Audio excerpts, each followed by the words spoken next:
Hello दोस्तों, मैं आशुतोष आज फिर से अपनी एक नई वीडियो लेके आ रहा हूँ आपके समक्ष अपने चैनल सार्थक ज्योतिष पर।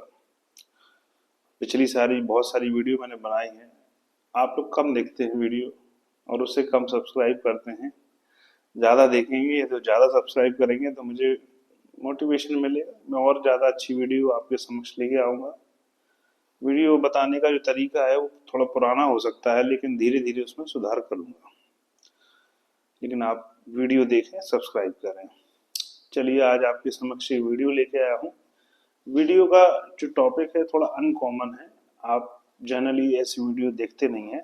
हर कोई खैर यही कहता है कि हमारा वीडियो दूसरे से अलग है, लेकिन कुछ ऐसा है जो आपने पहले नहीं देखा होगा।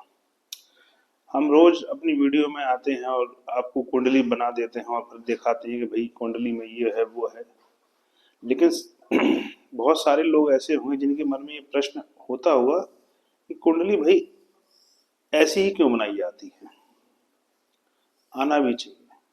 पिछले दिनों मैंने जब सूर्य से संबंधित टॉपिक किया, हालांकि वो अभी कंप्लीट नहीं है, उसको और करना है। तो सूर्य से संबंधित जब टॉपिक किया तो ये बात मेरे दिमाग में बार बार क्लिक करती है कि भाई लोगों को ये समझाना बहुत जरूरी है पहले कि कुंडली आखिरकार ऐसी बनती क्यों है। वेस्टर्न जो कुंडली है वो कुछ इस तरह से बनती है, सीधे उसमें सर्कल जैसा। साउदर्न स्टाइल जो कुंडली है वो कुछ ऐसी बनती है, उसमें ये 12 भाव होते हैं, असेंडेंट यहाँ से चालू होता है। लेकिन नॉर्थन स्टाइल जो कुंडली है, वैदिक जो कुंडली है, वो इस तरह से बनती है। तो इसमें राज क्या है, इस रहस्य को थोड़ा सा आज हमें देखना है।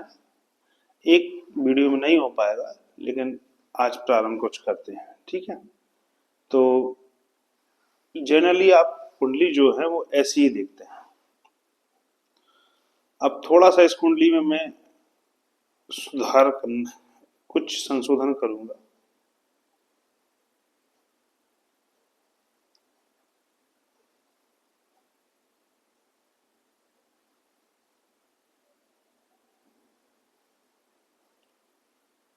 मान लीजिए ये एक स्क्वायर है, वर्ग हिंदी में बोलते हैं, इंग्लिश में स्क्वायर बोलते हैं। ये एक स्क्वायर है, इसके अंदर एक और स्क्वायर या स्क्वायर जो वर्ग है वो और बना हुआ है। आपको कुछ याद आ रहा है ये चित्र देख के? बचपन में हम सभी ने एक थ्योरम पढ़ी है, पाइथागोरस। बेहद पाइथागोरस जो थ्योरम है वो बहुत प्रचलित थ्योरम है। सीधा सा हमने पढ़ा है कि मान लीजिए कोई ट्राइंगल है जो 90 डिग्री, जो 90 जिसमें एक जो कोण है वो 90 डिग्री का है। तो 90 डिग्री के ठीक सामने वाली जो रेखा है, डायगोनल होती है, वो रेखा बाकी दोनों जो आर्म है इनके A square plus B square is equal to C square, यहाँ ए ये है, बी ये है और सी ये है। ये हमने बचपन में पढ़ा है। ये 8वीं या 9वीं क्लास में था, सभी लोगों ने ये चीज पढ़ी है। क्या आपको पता है कि ये जो थ्योरम है, ये ऐसा कहा जाता है कि पाइथागोरस नामक एक यूनानी जो है उन्होंने 2000 साल पहले दी है। लेकिन हमको ये भी पता होना चाहिए कि यही थ्योरम जो है वो आज से 3000 साल पहले शुल्ब सूत्र, शुल्ब सूत्र एक हमारा ग्रंथ है जो 3000 साल पुराना है, उससे ज़्यादा ही पुराना है। और इसमें गणित की बहुत सारी जो थ्योरम्स है, विशेषकर ज्यामिति से संबंधित, वो दी गई हैं। और पाइथागोरस प्रमेय को शुल्ब सूत्र में सबसे पहले दिया गया है। तो कायदे से कहीं ना कहीं पाइथागोरस जो प्रमेय है वो भारत में जनरेट हुई है।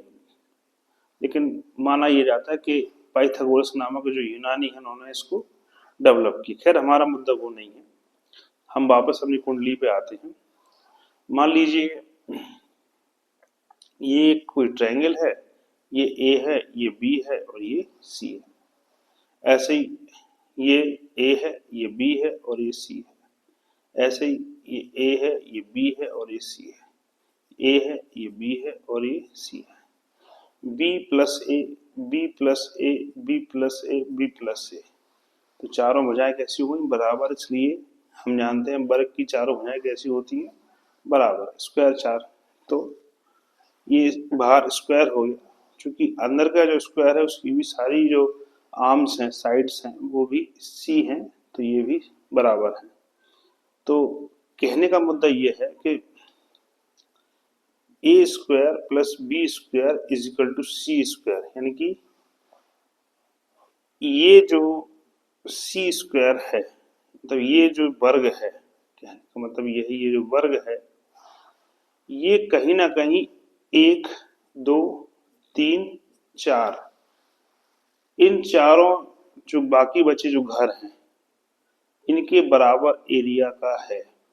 मतलब इसका एरिया, इसका एरिया, इसका एरिया, इसका एरिया, इन चारों का एरिया यदि हम मिला दें तो ये जो है इस एरिया के बराबर होगा।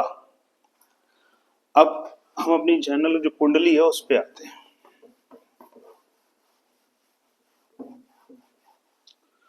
कुंडली में आप जानते हैं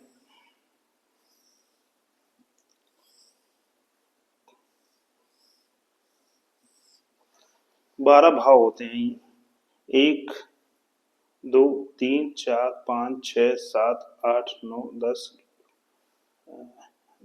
11, 12 भाव होते हैं कुंडली में। ये हमने ये कहा आपसे कि ये जो है ये और ये चारों जो हिस्से हैं ये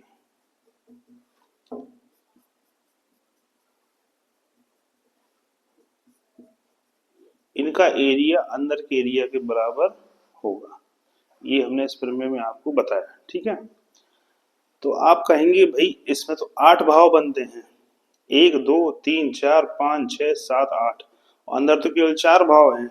जी, आज की जो पूरी वीडियो का सार यही है कि बाहर के जो 8 भाव हैं, बाहर के जो 8 भाव हैं वो अंदर के उनका जो वेटेज है वो अंदर के 4 भावों के बराबर है। इसलिए जनरली सामान्यतः कुंडली में जो इनर जो 4 हाउस हैं उनको ज्यादा वेटेज दिया जाता है, क्योंकि उनके पास स्पेस ज्यादा है, उनका एरिया ज्यादा है। ठीक है, इसलिए इन चारों स्थानों को मिला के बोलते हैं केंद्र स्थान। ये आपके जीवन के सबसे इम्पोर्टेंट 4 स्थान का प्रतिनिधित्व करते हैं। एक आपके व्यक्तित्व का, एक आपके कर्म का, एक आपके दुनिया के साथ कैसे रिलेशन है उसका, और एक आपके सुख का। यही आपके जीवन में बाकी के ये जो स्थान है वो सपोर्टिंग रोल अपनाते हैं। ये 8 जो स्थान हैं ये क्या करते हैं? इनको सपोर्ट करते हैं। लेकिन मेन जो हीरो है कहानी के वो 4 घर हैं। मेन हीरो क्यों है?